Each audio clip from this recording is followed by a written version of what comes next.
stayed behind with you? What's he been up to recently? Don't know, don't care. I get more normal human interaction from hanging out with Bosco too than him. Although, now you mention it, he hasn't bothered me in a while. I wonder if... If he's disappeared without a trace, it's the biggest gift he ever gave to the world. But I somehow doubt that's what's going on. He won't lie low forever. So we'd better stay on guard.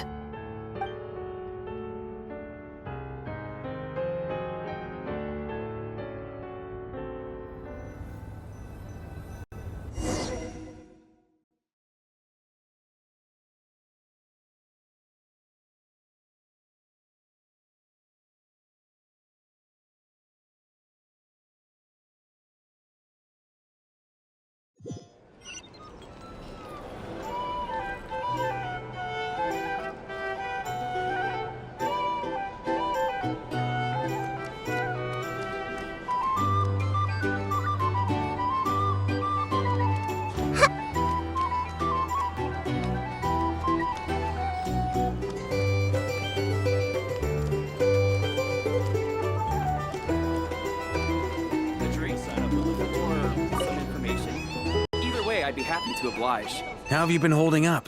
Any adverse reactions? If you start to take a turn for the worse, make sure you tell me right away. You don't need to worry about me, Grandmaster. I'm fine. I mean, I barely did anything, so... What? You're too humble, young man. You played an indispensable role in the battle for Notcry. We can't thank you enough for your support. Sometimes, when people praise you, it's because you deserve it. The best thing is to accept it calmly and with grace. It's important to learn how to respond to words of admiration. Let's do a quick demonstration. Albedo, that was an incredible feat of alchemy. The pressure was on, but you worked flawlessly at lightning speed to get the job done. Thank you. I can't take all the credit, though. Durin played a big part in forming the alchemical array. See? Did you catch that? A masterclass in how to take a compliment. Okay, yeah. I did work pretty hard to help prepare for the battle. No point denying that. Hey, you guys! Hey, look who's bounced back. Looking good, Traveler. Seems like you've recovered. You won't need to take any more medication. Can I get you a drink? Huh? You know how to order at a bar now? You've sure learned a lot recently. Handling a drinks order is ridiculously simple compared to alchemy. Don't worry, I'll blend into society yet. Paimon believes it! You're clearly a fast learner, just like your brother. To be totally honest though, Paimon didn't quite follow all the details when you first explained the plan to us. Don't worry, that's completely understandable. Unless you're a student of alchemy, it's hard to grasp the principle and how the process works. To put it in the simplest terms, we saw how our enemy stole the power of Kuvaki. And that gave us the idea of stealing his power to turn it against him. When facing an enemy you have no hope of defeating, it's best not to engage them in battle.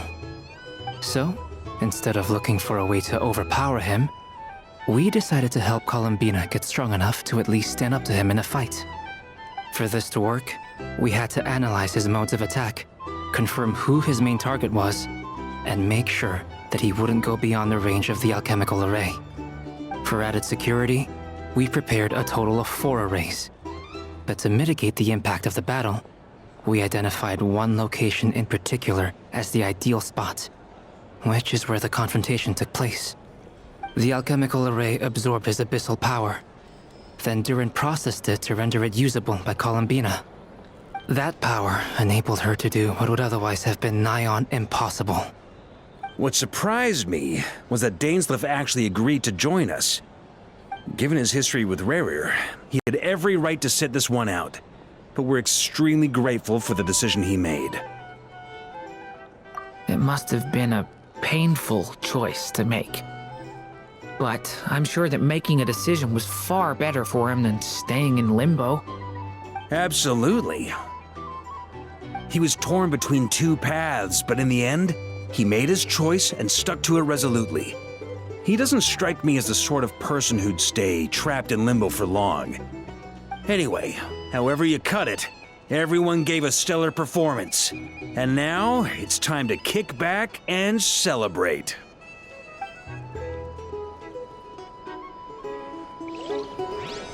Our drink recommendations? Hey there. For storage races too. How have you been holding up? You don't need to worry about me, Grandma. What? You played sometimes. Let's do a quick demonstration. Thank you.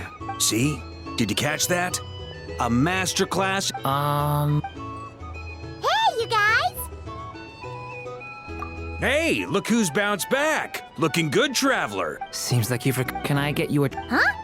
You know, handling a drink? I'm not believe. To be totally honest, though, Don't worry, that's complete. To put it in the simplest, when facing an enemy you have no hope of So, instead of looking for a way to for this to work, for added security, the alchemical, that power. What surprised, given his history with Rarir, he had... It must have been a... Absolute. He was torn between... Anyway, however...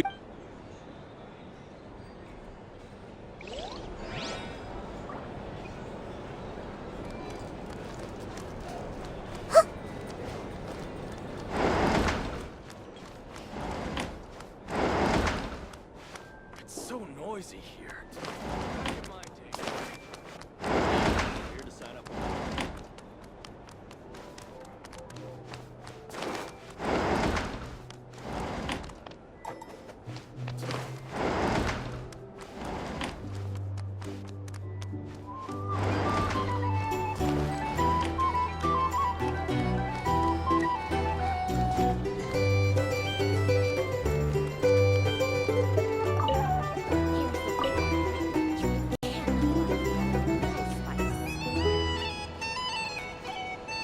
Ah, Lord Sangama Bay. How lovely to see you. I must thank you for the device you provided. It was an enormous help. Would I be right in thinking that it was developed by the Academia? why come and ask me when you clearly know already? I mostly came to thank you. That's more like it. A little gratitude goes a long way with Lord Sangama Bay. Play your cards right, and you might even stand a chance of becoming my long-term supplier. The chance to work with such a kind and charitable investor as yourself would be a great honor for the Curatorium. Huh? Charitable? Who said anything about charity? First I'm hearing about it. Let's see. The first plot of land you purchased in Nodcry, your desert interests, and... Stop! What do you think you're doing? Exposing my investment history! It's nothing to hide from. They're all perfectly legitimate investments. And some of the land you purchased was with the intent of building a sanctuary? Yes, I heard about that too. How did you... You're a curious case, Lord Sangama Bay. You don't like people finding out about your good deeds, do you? But I'm afraid no matter how hard you try to keep things under wraps, where there's a will, there's a way. You did it for Sumeru, didn't you? It was empty land that was gonna go to waste otherwise. I figured if I built something there, it might at least get some use in an emergency. Disasters are capricious things. They strike without any warning. I've lost family to a disaster before, and I don't want to lose any friends or business partners if I can help it. My elder sister used to dream of finding a sanctuary. Somewhere with plenty of food, water, and medicine. Where everyone could live happy lives. It was something I looked into, but after discussing things with the Dendro Archon, I decided on a more effective strategy. The tech people handled the tech, and Moneybags provided the Mora. It just made the most sense. It's a pity that so few people know the truth about you. Everyone says that you view everything in terms of Mora, and all you care about is growing your own wealth. So, what's the problem with that? Everyone wants to be rich. It's human nature. So yes, I love Mora, and it's nothing to be ashamed of. But surely you have dreams of your own beyond just making Mora. You don't get it, do you? My dream is to invest in other people's dreams. And, make a nice little slice for myself along the way. Just thinking about it makes me happy. That sweet, sweet sound of Mora. Thank you. For the device? And the pendant. Oh, that. I was just returning a favor. Don't worry about it. Seems like we've both been away from home for a very long time. Yeah. So long that I barely remember what my family even looked like. That would be your mother, father, and sister? Yeah, though it's been years since my sister passed away. It's not like I want to forget them, obviously, but memory can be even more ruthless than the most calculating business person. Beyond a certain point, if something isn't helping you, it just gets rid of it. My sister can't help me now. Slowly but surely, her face is fading from my mind's eye. It's become a vague impression. Not everything will fade. When loved ones pass away, the beautiful memories are the ones that last the longest. Yeah, that's true. If you ask me, that's the one silver lining in all of it. Well, that, plus, I'm sure that life is much better now than it was back then. Oh, absolutely. I have tons of Mora, a big beautiful house, business is booming, and I'm as happy as can be. You've got a lot going for you too. Boss of the Curatorium of Secrets? I'm sure there's plenty of Mora to be made in that line of work. I appreciate the vote of confidence.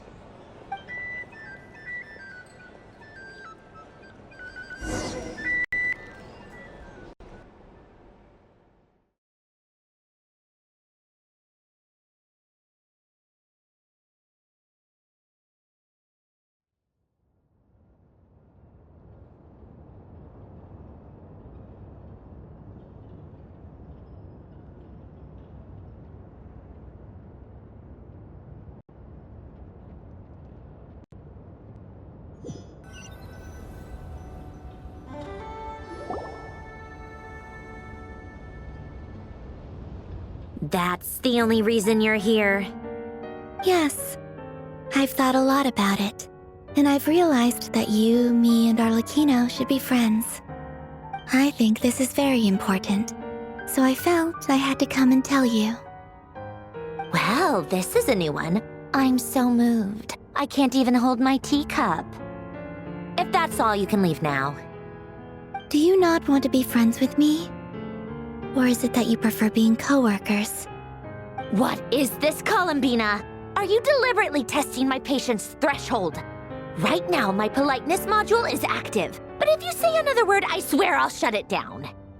If your politeness module was active, wouldn't you say the word please at some point? Polonia, please see Lady Columbina to the door.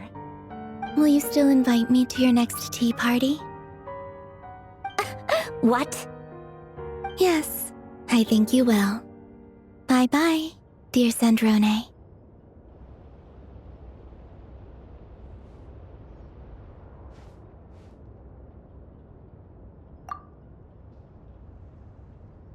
Last time, the Wild Hunt escorted you out. Would you rather I handled it myself this time? We just wanted to, see how you were doing now that it's all over. Why? Out of concern for my safety? I hope you didn't seriously think that the Rayhir of Solnari would be able to lay so much as a finger upon me, given how prepared I was. Mostly because you kind of helped us out, so we just wanted to check you were okay. Looks like all your robots are fixed, huh? Oh, don't you worry about that. Tea time is already a write-off. The visitor before you managed to kill my appetite. If you're in the mood for tea, go ahead and help yourself. Otherwise, it's going to waste. My coasters are still missing in action, though. Use this notebook instead. Whoa! Pretty hefty notebook. Look at all those calculations. You can ignore those. They're just dumb scribblings. I doodle and write in my free time. Sometimes I remember the distant dreamlike past. Sometimes I imagine the far-flung future. And other times, I grit my teeth and note down all the crazy nonsense going on in the present. Some people do the crosswords in the newspaper. This is my equivalent of that. Trying to predict the future is like daydreaming, and writing about the present just makes me furious. The past is my favorite. If nothing else, it's already set in stone, so I don't have to rack my brains trying to figure it all out. Huh.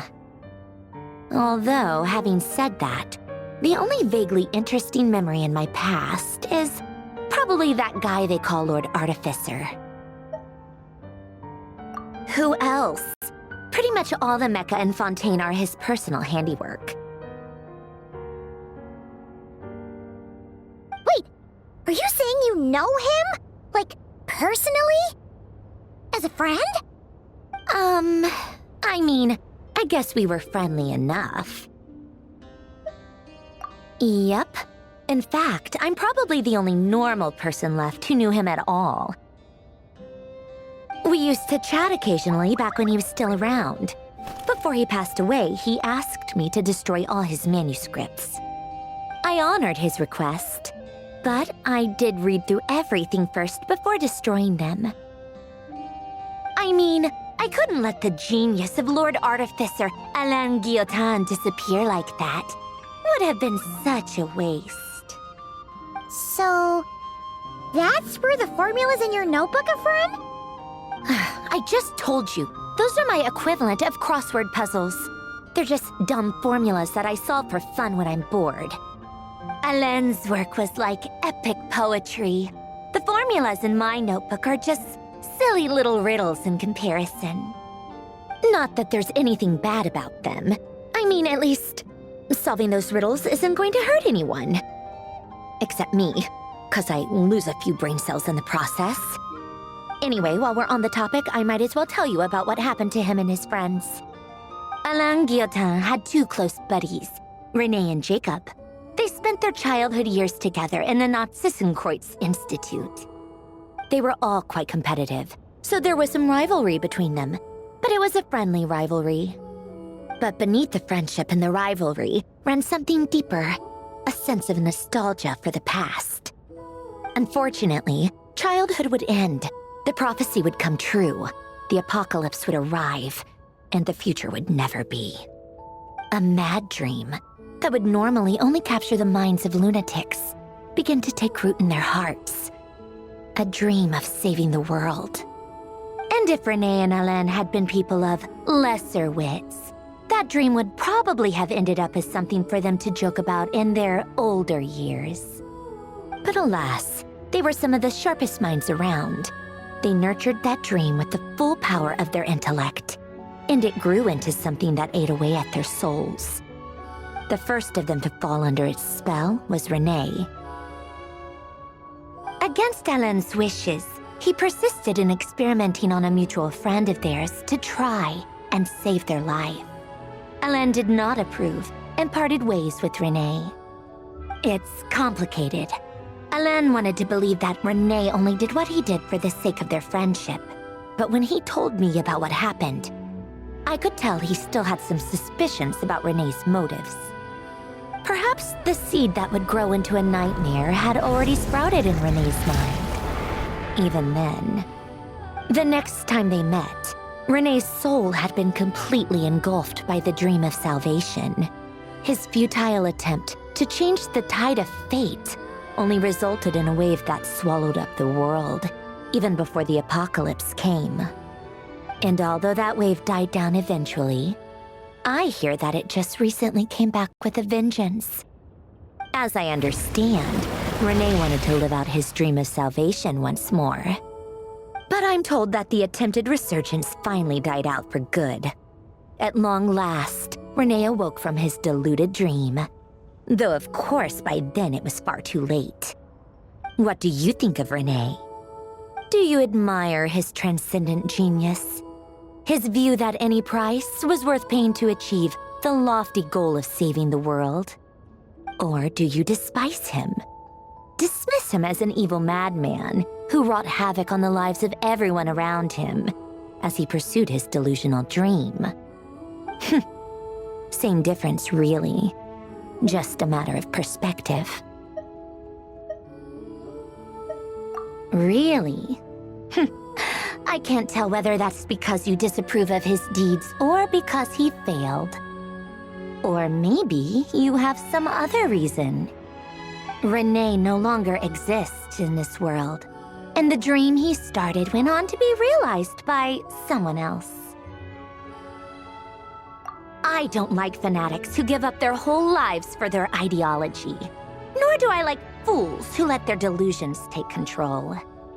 Maybe I could understand if Renee had just been an ordinary person, but he had a sage-like intellect, and still managed to get himself lost in the labyrinth of his own desires. Anyway, that's enough about Renee. Now, moving on to Alain Guillotin, the Lord Artificer. He managed to put a stop to the first storm whipped up by Renee. But after that, Alain lost his friends and family. To his credit, I suppose, the loss of his family and friends was purely a tragic accident. It's not like Alain sacrificed them for his cause or anything. After that, the only thing supporting his work was the same dream that had dragged his closest friend down to the abyss. But although the desire to save Fontaine drove him to found the Fontaine Research Institute, Alain continued to reject any form of transcendental knowledge or power. He was suspicious and fearful of it, having seen the way it had affected his closest friend. I think that formulas and machines derived solely from human intellect were the only thing that gave him a sense of spiritual comfort. Yet Alain's intellect was simply too great. It barely left him space to breathe in his lifetime. Once he realized that the end of his life was approaching, he finally accepted the truth. The Nazissenkreuz Institute needed someone, and a human being, to see its story through to the end. He quit working on his formulas, trading them in for the fairy tales that had played such a formative role in his childhood, but which he barely touched in his adult life. He told me that the director of the Nazissenkreuz Institute used to read those fairy tales to the children as bedtime stories. Apparently, they worked wonders at sending kids off to sleep. I think that all he wanted at that time in his life was to be able to sleep deeply without being plagued by depression. By that point, nothing else really mattered. At the very end, he laid down to rest in the ruins of the former Nazissenkreuz Institute orphanage, while the Fontaine Research Institute he had founded continued tirelessly with its work. Many years after that, tensions over competing dreams would once again cause a rift, this time between members of the Fontaine Research Institute. But the actions of those fools had nothing at all to do with Alain. And that is the story of two people from the Nazissenkreuz Institute who both wanted to save the world. One went all in on his fantasy of salvation without ever looking back, and ended up calmly sinking to the bottom of the deepest sea. The other sought desperately to burn bright in his life, even though he wasn't sure where he was going. I do sometimes wonder, why is it that people like them have such grand hopes of saving the world? Even the grandest tree starts as a tiny seed. So perhaps, for each of them, their mission to save the world began with a very simple desire: to save themselves. They were young children with friends and family who mattered to them, desires to explore the meaning of life, ambitions to have a successful career. They didn't want to see all of that taken away in one fell swoop. Or maybe they just wanted to find something to anchor themselves within the chaos, to stop them getting quietly swept away by the storms of life. But instead, the search for their own salvation took them down the rocky road laid out by fate. Do you think the desire to save oneself is enough of a justification to try and save the world. The way you said that sounded just like Alain. I asked him the same question back when he was in his prime, putting all of his energy into his work. He gave the exact same answer as you did. No elaboration, just a quick short answer before getting right back to his work. He was always that way. All right, tea time's over. I owe Arlecchino a favor for telling me these stories. I'll have to bring a whole sack of gifts the next time I visit the House of the Hearth. I'm gonna go tinker with Polonia now. You guys can do whatever you want, as long as it doesn't involve interrupting me. Polonia, exit hibernation mode. Begin diagnostics.